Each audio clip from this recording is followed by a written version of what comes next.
Today's sermon is inspired by our Bishop Susan, who gathered all the clergy together in the cathedral one day last Holy Week, and she preached a sermon which included the tagline of an organisation that she'd come across. It was a three-word tagline, and it was this: gather, transform, send. And I wasn't the only priest in the cathedral to think, oh, that's interesting. We could use that in our church, because that's what we hope goes on in our church life, that we gather people together, that we're transformed by God working amongst us, and then we're sent out into the world to work for God's kingdom. And I came back and shared these thoughts with the vestry, and we had a day retreat and started to put together a 5-year mission action plan with these headings: gather, transform, send. And we'll be saying more about that at the congregational meeting on the 29th of this month, to which I hope you can all come. And as I read today's gospel, those three words were on my mind, and I thought, well, actually, you can read this gospel reading as an example of that pattern of gather, transform, and send. This is a very important passage. It's the first time in the gospel that Jesus is recognized and named as the Messiah. It's a reading that occurs in the Gospels of Mark, Matthew, and Luke. In all three Gospels, Peter's recognition of Jesus as the Messiah acts as the hinge point. The rest of the Gospel pivots on this insight. And in fact, this story, right in the middle of the Gospel. The Gospels, before this passage, Jesus never talks about his suffering in his teaching. But after this passage, after he's been recognized as Messiah, suddenly his teaching changes, and he talks about what's involved with being the Messiah, and he goes on to talk about his suffering on the cross. So the very next line after the passage that we've heard begins thus: "Then he began to teach them that the Son of Man must undergo great suffering." That's a significant gear change. And if we're to understand this important passage properly, then we need to look at what comes before. Like I find myself often saying that the meaning comes in the context, but that's especially true with this passage. And what we see happening before Peter's declaration is a story of Jesus healing a blind man. Jesus heals a blind man so that he can see.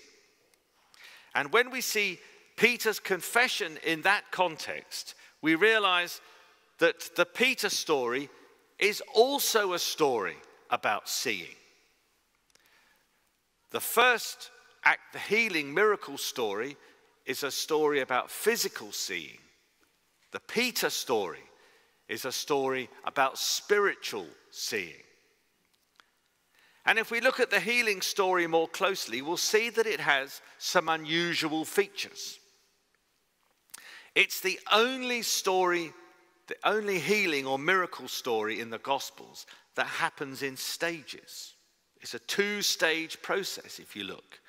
Jesus spits on his hands, lays his hands on the blind man's eyes, and says to him, "Can you see anything?" He says, "Well, yes, I can. I can see people, but they look like trees." In other words, he doesn't see very clearly. So Jesus touches his eyes again, and then he sees clearly.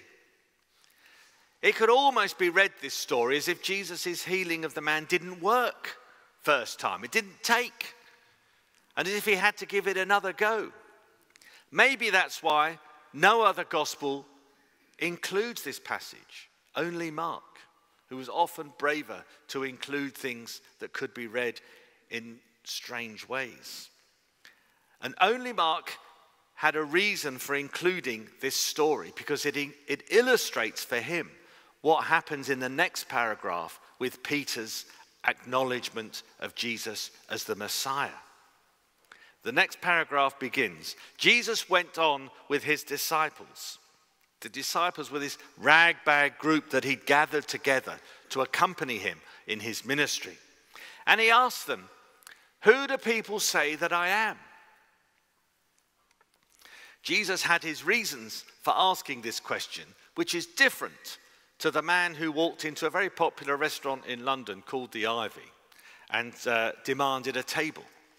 And the maitre d' politely told him that there wasn't a table available that night.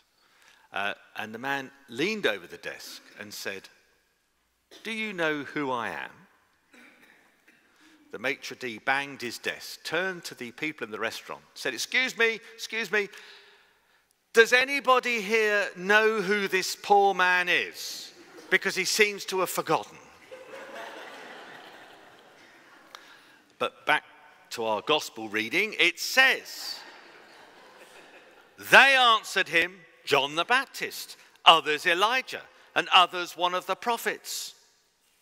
And then Jesus asks again, who do you say that I am?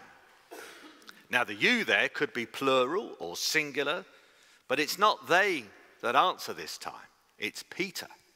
Peter says, you are the Messiah. And just in case you think a penny has dropped in Peter's mind here, and all of a sudden he gets everything and understands Jesus and his mission entirely, you might know what happens next. Jesus says, as I mentioned, that the Son of Man must suffer all these things. And Peter takes Jesus aside and says, no, that's not how it is with the Messiah. And Jesus turns to him and said, get behind me, Satan. So no sooner had Peter recognized Jesus for who he is, it soon becomes clear he doesn't understand what's involved in being the Messiah. He named Jesus as the Messiah, but he didn't really know what that meant.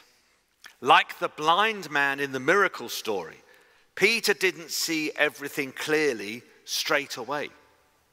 He had some insight, but it wasn't clear. And our spiritual sight, like Peter's, develops over time.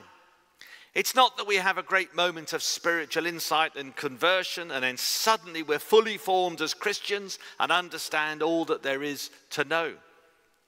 Spiritual transformation, formation, is a process that happens in stages over time. That's why here at St. James we value our education and formation part of church life. It's one of the big elements in Reverend Abby's new job description. That's her area of responsibility, and in the coming months she'll be putting together a range of offerings designed to help us to be formed as Christians. Our 9 o'clock education hour kicks off next week with a series that's mirroring some of our sermons on the book of Job, and we'll be looking at a book by Richard Rohr to accompany that complex biblical book. And I invite you all to come and join us as we learn together. We always have things to learn. We can always see things more clearly. Church is not a place for perfect, fully formed Christians. It's a place for people who are looking to be transformed, to be more like Jesus. There was a woman in my last church called Mary who had a sister with whom she had a rather antagonistic relationship, and the sister was an atheist, and they often argued about faith. In the midst of one argument one day, Mary's sister accused her of hypocrisy and said, well, you go to church every week, but you're still so selfish. And Mary, who wasn't always the most tactful person, said to her sister, well, you go to the gym every day and you're still fat.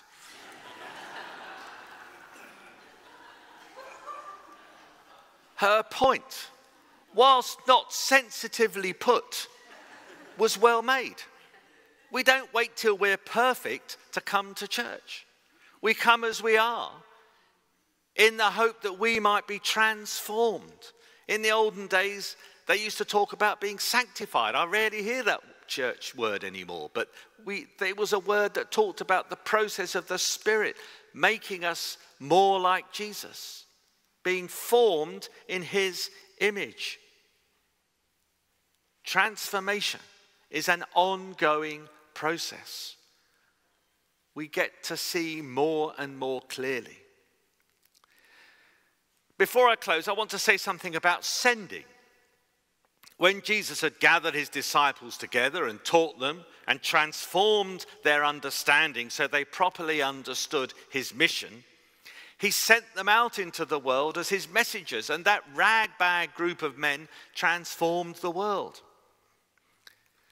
So too with us, we're to be sent into the world to share the good news of God's love through word and deed. Today is Rally Sunday, which means that we have what's called a ministry fair. There are tents outside. You can't not fail to have missed them on your way into church, which talk about the various aspects of church life. And we hope to share that information and hope that you might get involved in some way. And one of the stalls I encourage you to seek out is the Outreach Committee, who do a great job linking us up with partner organizations outside of our community, our church community.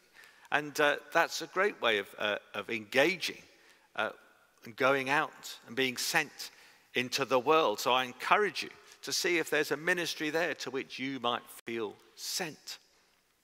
So, gather, transformed, send. These are some buzzwords that are going to be coming into our church life in this new season. And I hope you can come to the congregational meetings on the 29th and hear what the vestry are imagining for the next stage of our life together. Amen.